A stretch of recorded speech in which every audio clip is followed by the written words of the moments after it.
Hello viewers, today we are going to look at a poem titled The Ode to the West Wind. Some of our objectives for this study include an understanding of the poem.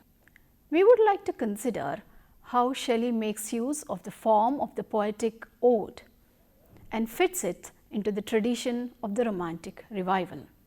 We would also like to analyze the poem from various aspects for a critical appreciation. Now, I would like to give you a brief summary of the poem. The Ode to the West Wind is addressed to the West Wind. Shelley invokes Zephyrus, the West Wind, to free his dead thoughts and words in order to prophesy a renaissance among humanity and to quicken a new birth. In the first stanza, we find that the wind blows away the leaves of autumn. In the second stanza, the wind blows the clouds in the sky. In the third stanza, the wind blows across an island and the waves of the sea.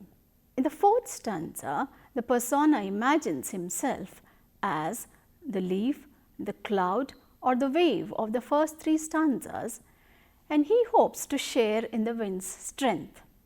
In the final stanza, the poet asks the wind to play upon him like a lyre.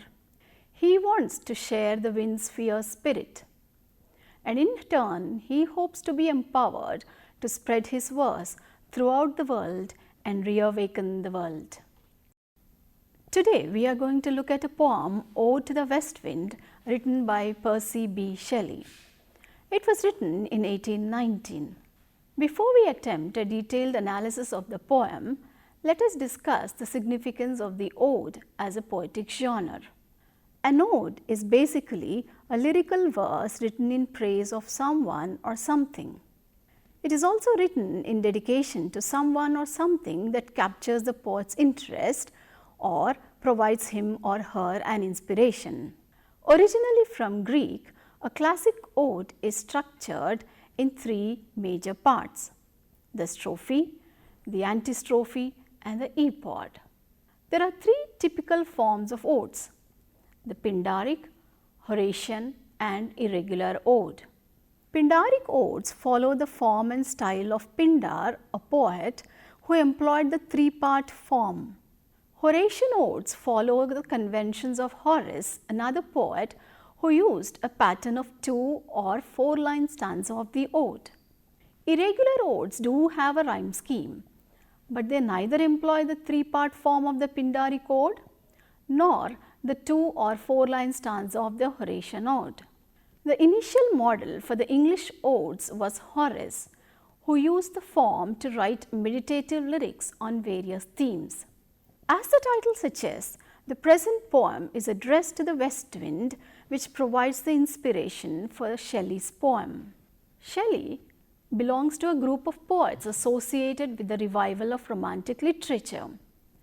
These group of poets were breaking away from the tradition of the classical poets who insisted on a lot of rules and reasons. The poets of this movement were also called as nature poets, for they often found their inspiration in nature. Romanticism in British literature is mostly associated with the poets like William Wordsworth, Samuel Taylor Coleridge, John Keats, Lord Byron, and William Blake. The works of the Romantic Revival are a vast and unique collection. The distinct features of writers of this movement include a love of nature, a sense of nationalism, and a sense of exoticism or the supernatural.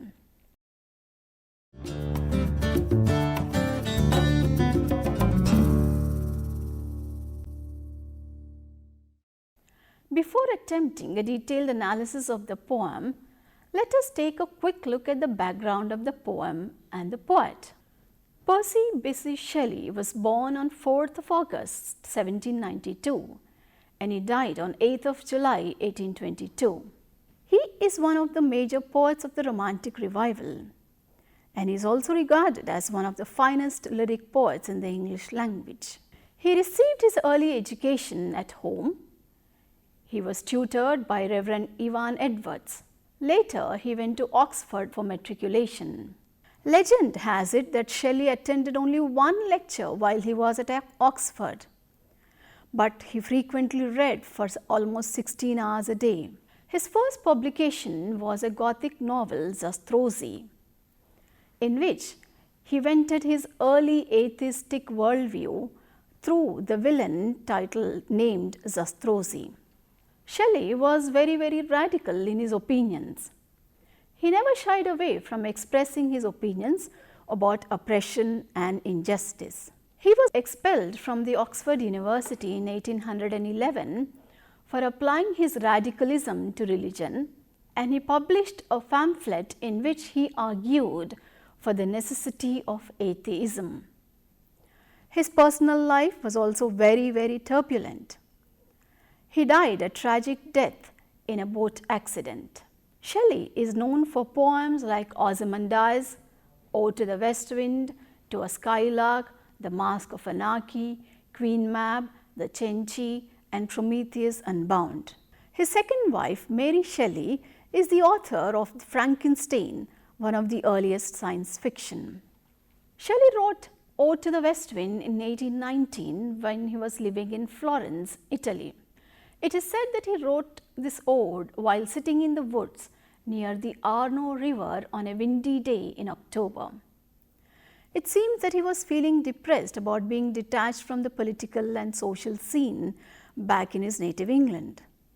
Europe at that time was in turmoil because it was the time around the French Revolution, and it was hoped that the democracy would sweep the entire continent.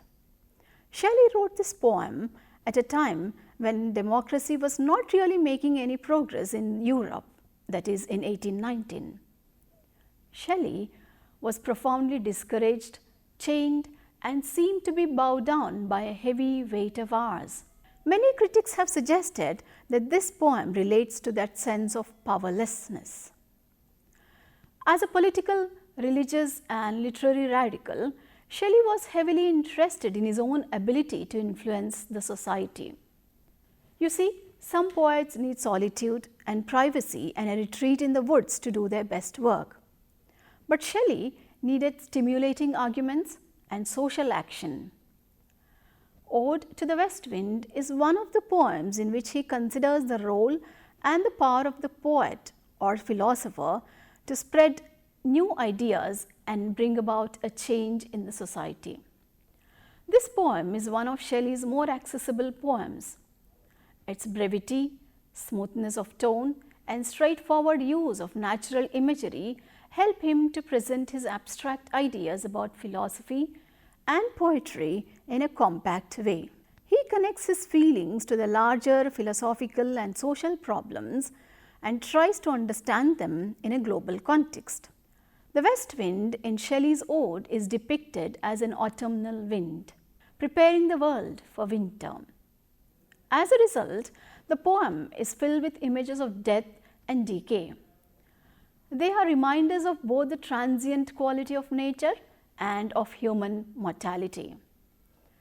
However, just as spring, the season for new life, follows autumn, the speaker hopes that the death of one world order is surely to be followed by a new order, that is, a new spring which brings in new life. Shelley believed that poets exercise the same creative powers that philosophers' ideas which eventually make up a civilization. He wrote in his Defense of Poetry, a work in which he supports and defends the role of poets and poetry. In his conclusion to his Defense of Poetry, Shelley says, "Poets are the hierophants of an unapprehended inspiration, the mirrors of gigantic shadows which futurity casts upon the present. They are the trumpets which sing to battle and feel not what they inspire." For him, poets are the influence which are not moved but move, and therefore he says that poets are the unacknowledged legislators of the world who bring about a change in the society.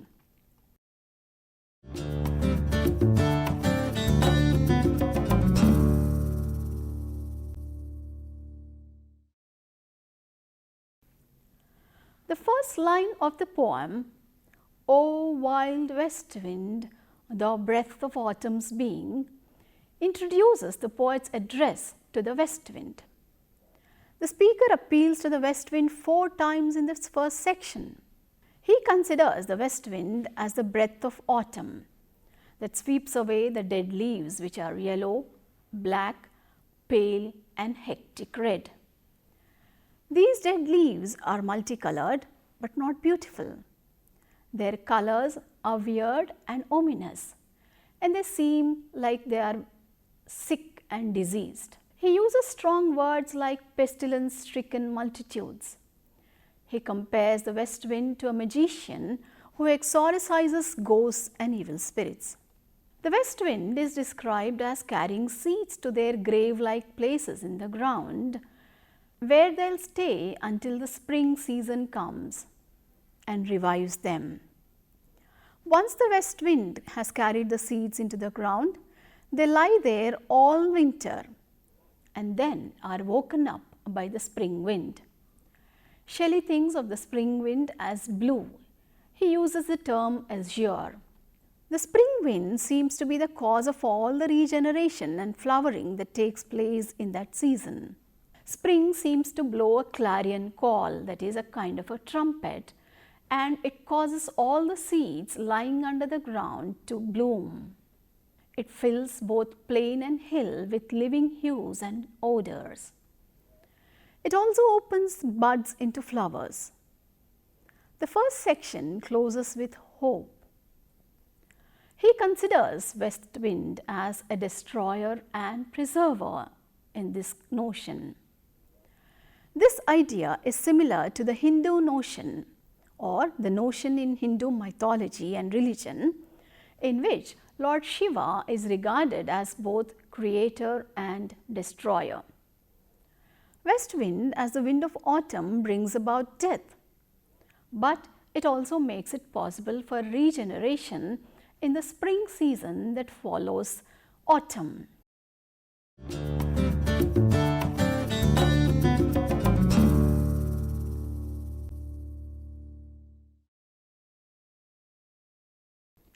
In the second section, the persona continues to describe the west wind. He describes the west wind as having clouds spread through the way like dead leaves floating in a stream. Leaves fall from the branches of trees, and these clouds fall from the branches of the sky and the sea, which work together like angels of rain and lightning. The speaker actually creates a very complex simile by describing the storm that the west wind is bringing. The locks of the approaching storm, he says.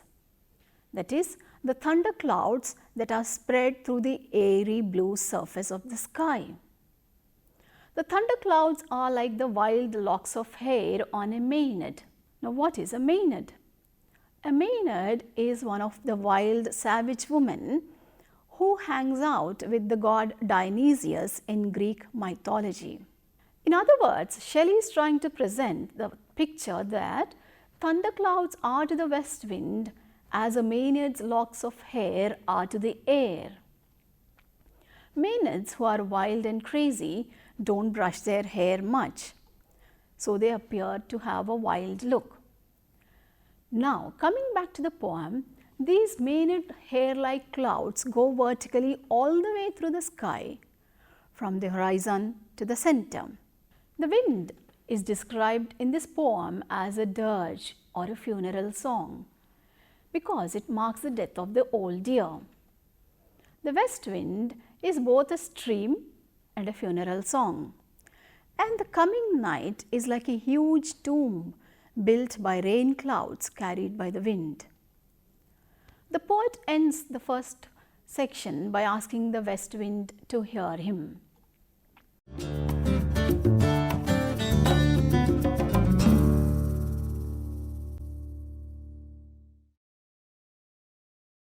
In the third section, the speaker tells us about the tumult created by the west wind. The Mediterranean Sea appears to be calm and still during the summer. It is as if it's on a vacation, beside a pumice island in Bysshe Bay. Now, Bysshe Bay is a holiday spot for the ancient Romans. But the west wind is so mighty that it has stirred up even the Mediterranean Sea, which was actually lying calm and still during the summer. It is so powerful that it has woken up the mighty Mediterranean, and it made the Mediterranean Sea choppy and storm-tossed. The Mediterranean here is personified as a man who in his summer times dreams of old palaces and towers along Bysshe Bay. But as the persona claims, the level, calm Atlantic Ocean breaks itself into the chasms for the west wind.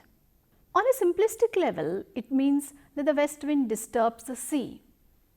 But on a higher level, it suggests that even the mighty ocean succumbs to the power of the west wind. The poet imagines that in the depths of the Atlantic Ocean, the different kinds of marine plants hear the west wind high above and suddenly grow grey with fear and thrash around, harming themselves in the process. Once again, the third section also, the poet appeals to the west wind to listen or to hear him.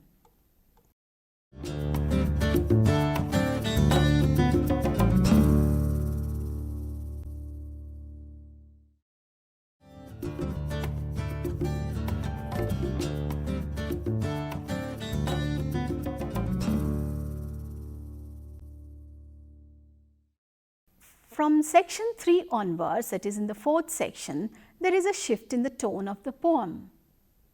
All this while, the persona was asking to be heard. Now he begins to describe his own desires more clearly. He wishes he were a dead leaf, or a swift cloud that the west wind could carry, or a wave that would feel its power and strength. He imagines that this would make him almost as free and as uncontrollable as the west wind itself. The west wind now, in the fourth stanza, becomes a personal force. In his childhood, the poet says he had the power and strength, and probably he could have even outspeeded the west wind. But now the poet thinks, because of all the problems, political and personal, that he faced in his life, now he thinks that he does not have the strength anymore. He has been weakened by the problems and burdens of his life, and is no longer swift and proud as he used to be in his childhood. He has fallen on the thorns of life, meaning he is facing many problems and crises in his life which has drawn away all his strength and power. And so, he is now looking up to the west wind, requesting him to help him. Finally, the speaker asks the west wind for something. He wants the wind to turn him into its lyre. The image of lyre is related to the Aeolian harp, which is a common metaphor in romantic poetry. The Aeolian harp is a kind of a harp with strings upon which the wind plays, and thus music is produced. It is an instrument that one has to put out in the breeze, probably on the branches of a tree. And as the wind blows, gentle and melodious music is heard. Shelley's speaker describes himself as the harp or lyre that the wind will play. He says he'll be the instrument and the west wind will play its own music on him, just as it does in the branches of tree in the forest. Despair and trauma which the poet is experiencing now gives way to a new hope. Shelley offers himself to the west wind in the same way as the sky, the ocean and the forest do. He asks the west wind to be the musician who can take out a deep autumnal tone from him and make a harmonious music from him in this forest. The poet offers himself to the west wind to be used as a lyre for this purpose. The music thus produced may be sweet, but it could be sad. The poet then goes on to compare himself to an unextinguished fireplace with ashes and sparks. meaning to say that the poet still has some unburnt power in him. He requests that the west wind should spread this power like it spreads ashes and sparks among mankind. The poet pleads with the west wind to endow him with some of its power, for he feels depressed and helpless. If he were possessed of some of the power of the west wind, he would be inspired to write poetry which the world would read and by which the world would be spiritually renewed, just as the renewal which is succeeded after autumn by the spring season. The poet ends with the hope that the west wind will carry the poet's words over the entire universe and be the trumpet of his own prophecy. Winter is symbolic of despair, coldness and death, but spring gives hope to new life, birth, beauty and color. If there is despair and hopelessness now, there is also hope and optimism close at hand. The speaker returns to the metaphor of the wind playing upon him as an instrument, but this time he describes his mouth as a trumpet through which the wind will blow its own prophecy. And the speaker ends the fourth section by asking the wind a question that seems very simple. If winter comes, can spring be far behind? The symbolic weight he is attached to the seasons, however, makes us realize that this is more than a question about the cycles of the year. As discussed, he is worried about the political scenario in England and Europe. It was Shelley's belief that poetry, by appealing to the imagination, could stir the reader to an action in a given direction. Unfortunately, readers seemed uninterested in his poetry, and democracy was not making progress in the Europe in 1819 when he wrote the poem. Against the backdrop of the French Revolution, he hopes that a new world order would be ushered in. Freedom will grow, no matter what obstacles there may be, and Shelley's words, he hopes, will help that freedom to grow. Now, let us discuss some of the stylistic features and poetic devices employed in the poem. The personification of the west wind as an enchanter is characteristic of Shelley's poetry. The poem came out of a specific experience. The imagery of the poem suggests that a natural phenomena is observed while it is taking place. The fact that it was written near Florence, the city of Dante, the famous poet, may explain why Shelley used terza nina, the stanza of Dante's Divine Comedy, which is actually rare in English poetry. Terza nina is a series of triplets with an interlocking rhyme scheme. It goes like this: ABA, BCB, CDC, EE. Shelley modified the pattern actually by ending each of the 5 sections of the poem with a climactic rhyming couplet EE. There are a number of similes and metaphors. Wind becomes a metaphor for nature's awe-inspiring spirit. The leaves are driven from the presence of his west wind, like ghosts from an enchanter fleeing. The wind changes from an enchanter to a carter driving a load of winged seeds to their dark, wintry bed, where the seeds will lie like corpses in their graves until they are summoned to arise by the trumpet of the spring wind. The poem is thus filled with images of death and decay. In the second stanza, the clouds remind the poet of the locks of the head of some fierce Maenad. Maenad is the worshipper of Bacchus, the Greek god of wine. Maenad worships Bacchus in a frenzied fashion, uplifting her hair like tangled clouds.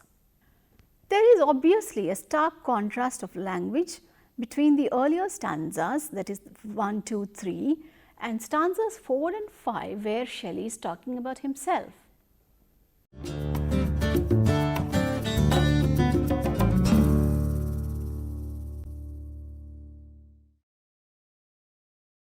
Let us now look at the major themes in the poem.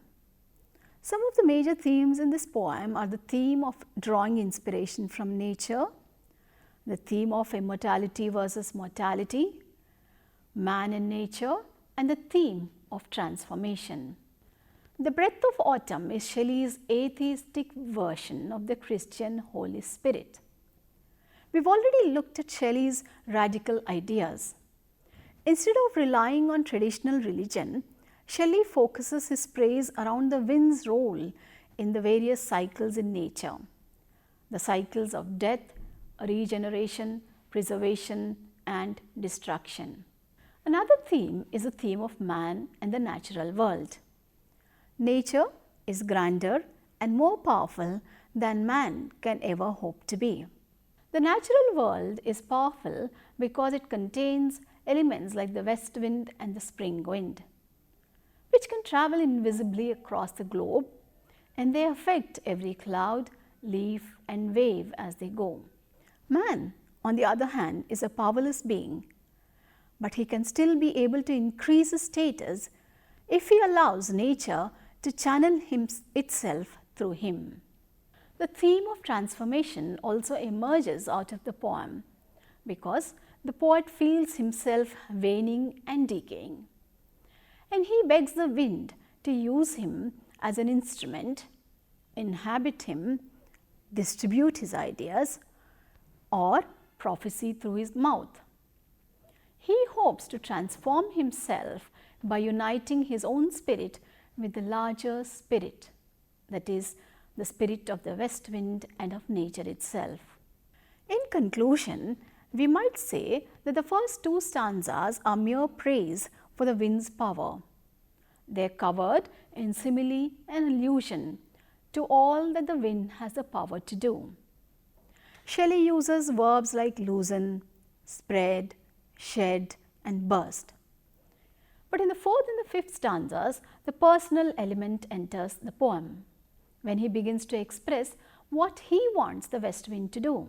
The poet expresses hope that the wind will help him in achieving his quest to drive his dead thoughts over the universe.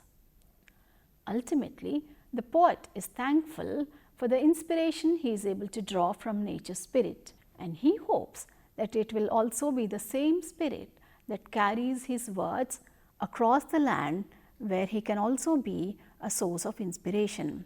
In the fifth section, the poet then takes a remarkable turn, transforming the wind into a metaphor for his own art, the expressive capacity that drives dead thoughts like withered leaves over the universe, and to quicken a new birth, that is, the coming of the spring. Here, the spring season is a metaphor for a spring of human consciousness, of imagination, liberty, or morality, all the things that Shelley hopes that his art could help to bring about in the human world and in the mind. Shelley asks the wind to be his spirit, and in the same movement he makes it, that is, the wind, as his metaphorical spirit, his poetic faculty, which will play upon him like a musical instrument.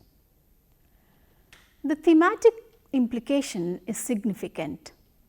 Whereas the older generation of Romantic poets viewed nature as a source of truth and authentic experience, the younger generation largely viewed nature as a source of beauty and aesthetic experience.